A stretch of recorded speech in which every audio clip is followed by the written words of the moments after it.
পরকালে নাজাতের জন্য শুধুমাত্র নিজের আমলই যথেষ্ট নয়, বরং নিজের আমলের পাশাপাশি পরিবার পরিজনকেও দিনদার বানানোর এবং তাদেরকে জাহান্নাম থেকে মুক্তির ফিকির করতে হবে। অন্যথায় কিয়ামতের দিন পিতামাতার বিরুদ্ধে আল্লাহ তাআলার আদালতে মামলা দায়ের করবে। হে মুমিন, হে মুমিনগণ, তোমরা নিজেদেরকে এবং তোমার পরিবারের পরিজনকে জাহান্নামের আগুন থেকে রক্ষা করো।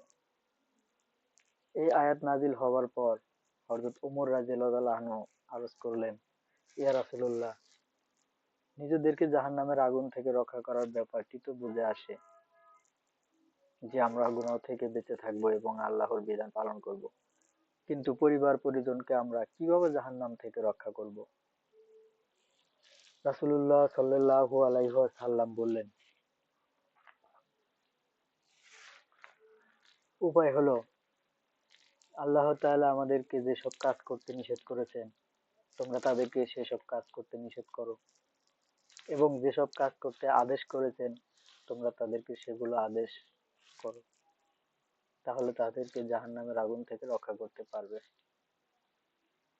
অর্থাৎ আপনি নিকটতম আত্মীয় স্বজনদের সতর্ক করে দিন। এ ব্যাপারে আল্লাহ তাআলা বলেন, আপনি আপনার পরিবারের লোকদেরকে নামাজের আদেশ দিন এবং নিজেও এর উপর অবিচল থাকুন।